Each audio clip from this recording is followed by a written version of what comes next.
నమస్కారం. వినుకొండ న్యూస్కు స్వాగతం. ఈనాటి ముఖ్యాంశాలు.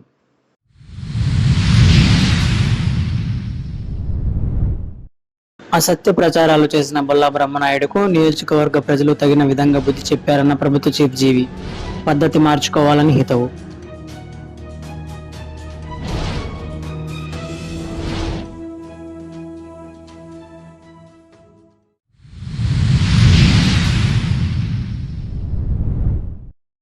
శ్రీ అడవి పేరంటాళ్ళమ్మ తల్లిని దర్శించుకున్న వైఎస్ఆర్ కాంగ్రెస్ పార్టీ పిఏసి సభ్యులు, వినుకొండ మాజీ శాసనసభ్యులు బొల్లా బ్రహ్మనాయుడు. ప్రత్యేక పూజల నిర్వహణ.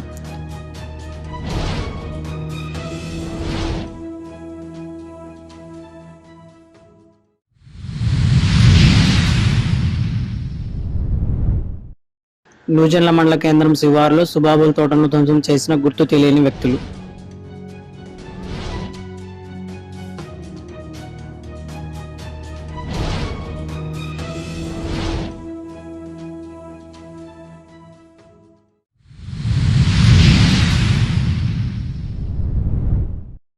అసత్య ప్రచారాలు చేసిన బొల్లా బ్రహ్మనాయుడుకు నియోజకవర్గ ప్రజలు తగిన విధంగా బుద్ధి చెప్పారని, ఇప్పటికైనా పద్ధతి మార్చుకోవాలని ప్రభుత్వ చీఫ్ విప్ ఎమ్మెల్యే జీవి ఆంజనేయులు హెచ్చరించారు. వినుగొండలో నిర్వహించిన విలేకరుల సమావేశంలో జీవి మాట్లాడుతూ, ప్రతిపక్ష నాయకుడు బ్రహ్మనాయుడు చేస్తున్న అసత్య ప్రచారాలపై ఆయన మండిపడ్డారు. వైసీపీ ప్రజలను తప్పుదారి పట్టించేలా అసత్య ప్రచారం చేస్తోందని ఆరోపించారు.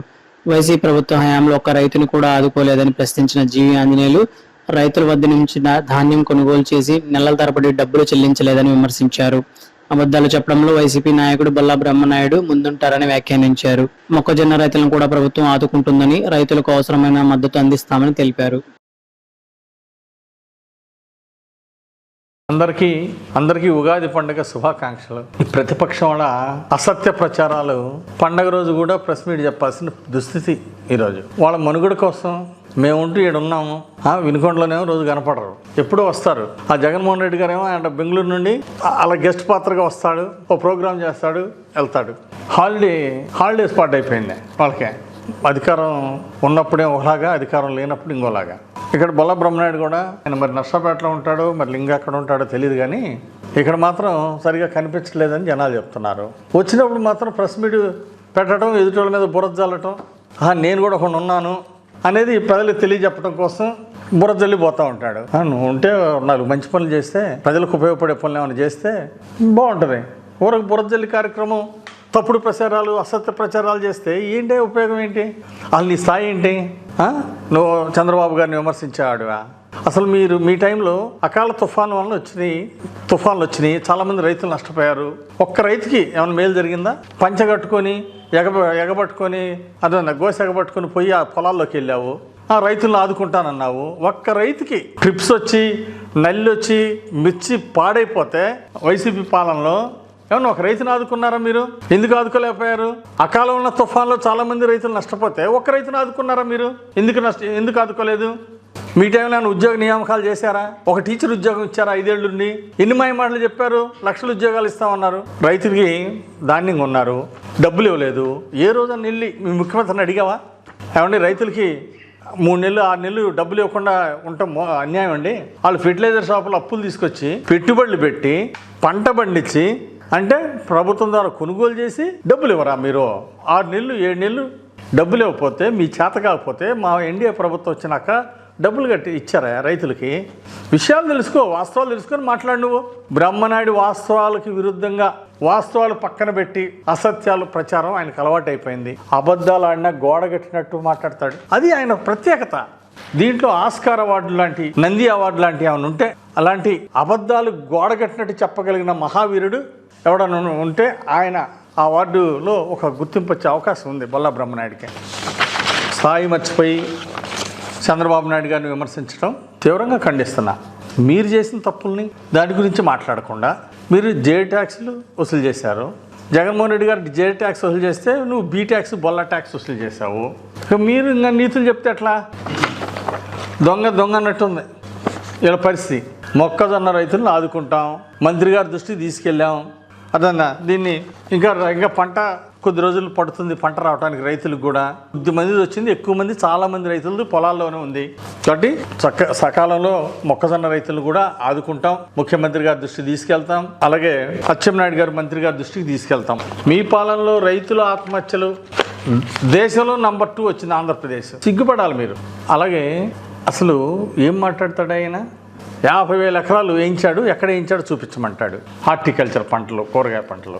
నేను చెప్పింది ఏంటి?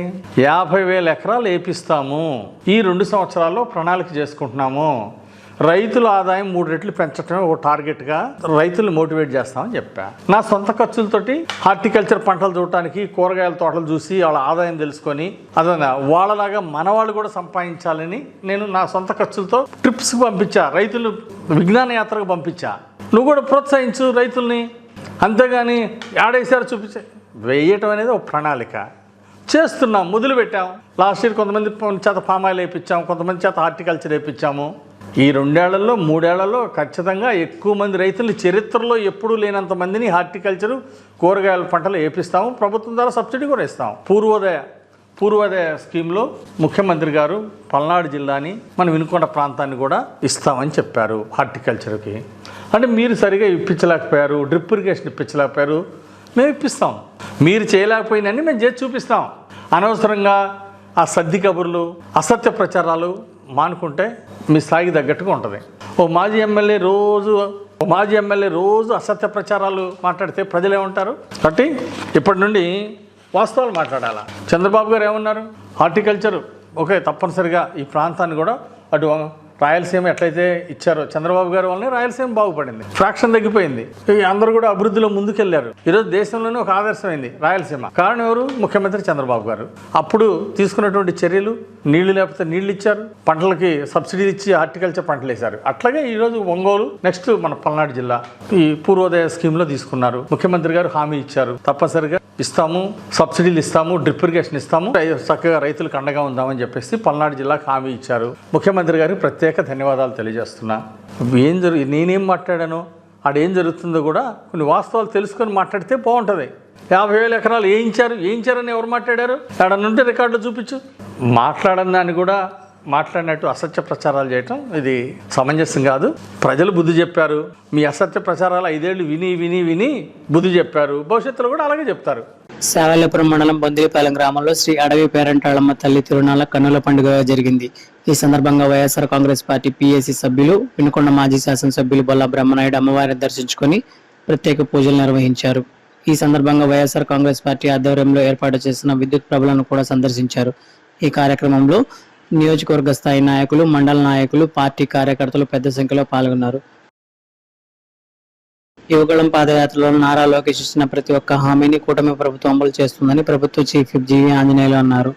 పట్టణంలోని చీఫ్ విప్ కార్యాలయంలో నిర్వహించిన విలేకరుల సమావేశంలో ఆయన మాట్లాడుతూ ఉగాది కానుకగా రాష్ట్ర ప్రభుత్వ జాబ్ క్యాలెండర్ను ఆవిష్కరించినట్లు తెలిపారు. ఈ జాబ్ క్యాలెండర్ ద్వారా ఉన్నత విద్యా విభాగంలో 1500 పోస్టులు, గ్రూప్ 1, గ్రూప్ 2, హోంశాఖ, పాఠశాల, ఇంటర్ విద్యాశాఖల ద్వారా మొత్తం 10,060 పోస్టులను భర్తీ చేయనున్నట్లు ఆయన వెల్లడించారు. ఉగాది కానుకగా జాబ్ క్యాలెండర్, యువగళం హామీని నిలబెట్టుకున్నటువంటి ప్రజా ప్రభుత్వం. గతంలో నారా లోకేష్ గారు పాదయాత్రలో 20 లక్షల మందికి ఉద్యోగ ఉపాధి అవకాశాలు కల్పిస్తామని యువగళం పాదయాత్రలో లోకేష్ గారు మాట ఇవ్వడం జరిగింది. అందుకే ఈరోజు ఎన్డీఏ ప్రభుత్వం రాష్ట్రంలో 20 లక్షల ఉద్యోగ ఉపాధి అవకాశాలు కల్పించడానికి సంసిద్ధంగా ఉంది.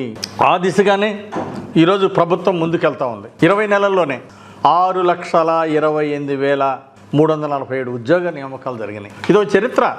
ఏ రాష్ట్రంలో ఎన్ని ఉద్యోగ అవకాశాలు రాలే.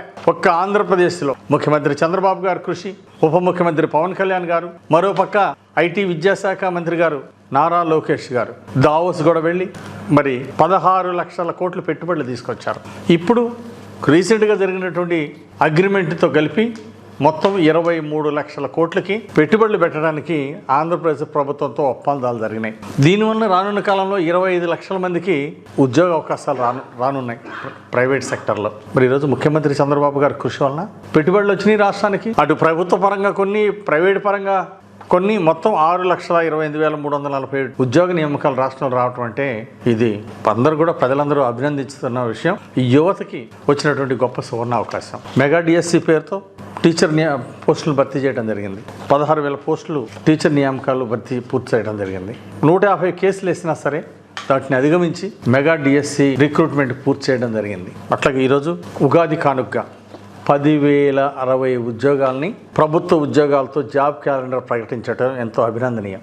ఉన్నత విద్యకి 1,500 పోస్టులు రిక్రూట్మెంట్ జరుగుతూ ఉంది మే నెలలో. ఆగస్టు 15 హోంశాఖ గ్రూప్ 1 ఉద్యోగాలు 91, హోంశాఖ 2,778, ఇతర శాఖలు 928 పోస్టులు. సెప్టెంబర్ 15 గ్రూప్ 2లో 250 పోస్టులు, ఇంజనీరింగ్ సంబంధించిన 503 పోస్టులు, ఇతర శాఖలకు సంబంధించిన 506 పోస్టులు. మొత్తం అక్టోబర్ 15 పాఠశాల ఇంటర్ విద్యకు సంబంధించి 3,004 పోస్టులు రిక్రూట్మెంట్ జరగబోతూ ఉంది. మొత్తం ఉద్యోగాలు ఉన్నత విద్య, హోంశాఖ, ఇంజనీరింగు, ఇతర శాఖలు కలిపి మొత్తం స్కూలు, ఎడ్యుకేషను, వైద్యం, పోలీస్ శాఖ, ఇంజనీరింగు, ఇతర శాఖలన్నీ కలిపి 10,060 ఉద్యోగాల నియామకం ప్రభుత్వ ఉద్యోగ నియామకాలకి జాబ్ క్యాలెండర్ విడుదల చేసింది. ఈ జాబ్ క్యాలెండర్లో ఒక స్పష్టత ఉంది. ఈ జాబ్ క్యాలెండర్లో 100% షూరిటీ ఉంది. అంతేగాని గత ప్రభుత్వంలో లాగా జాబ్ క్యాలెండర్ అంటే పేరుకే జాబ్ క్యాలెండర్.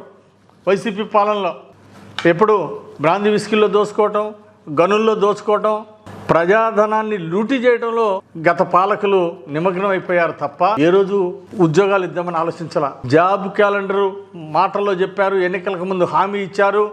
5 ఏళ్ల వైసీపీ పాలనలో జాబ్ క్యాలెండరుకి ఒక్కరోజు కూడా అమలు చేసిన పాపాన్ని బోల. ప్రతి సంవత్సరం డిఎస్సి నిర్వహిస్తాం, టీచర్లు ఉద్యోగాలు నియామకం చేస్తూ ఉన్నారు. ఒక్క సంవత్సరం కూడా ఒక్క పోస్టు టీచర్ పోస్ట్ నియామకం చేయకపోవటం బాధాకరం. గత ప్రభుత్వం నిరుద్యోగుల్ని మోసం చేసింది. గత ప్రభుత్వం గంజాయి గుట్కాలతో యువత జీవితాలతో ఆడుకుంది. ఈరోజు ఎన్డీఏ ప్రభుత్వం యువత జీవితాల్లో వెలుగులు నింపుతూ ఉంది. ఈరోజు 23 లక్షల కోట్లు పెట్టుబడి తీసుకొచ్చారంటే ప్రభుత్వానికి ఉన్న చిత్తశుద్ధి, రాష్ట్రం పట్ల అంకిత భావంతో ముఖ్యమంత్రి చంద్రబాబు గారు, పవన్ కళ్యాణ్ గారు, ఉప ముఖ్యమంత్రి గారు, యువ నాయకులు నారా లోకేష్ గారు, మంత్రి గారు అహర్నిశలు కష్టపడబట్టే ఈరోజు 23 లక్షల కోట్ల పెట్టుబడులు రాష్ట్రానికి అగ్రిమెంట్లు వచ్చినాయి. ఒక పక్క గ్రౌండింగ్ అవుతా ఉన్నాయి. అందుకోసం ఈరోజు యువతంతా కూడా ఎన్డీఏ ప్రభుత్వానికి జేజేలు పలుకుతున్నారు. చంద్రన్న ప్రభుత్వం కలకాలం ఉండాలి అని ఈరోజు యువత కోరుకుంటున్నారు.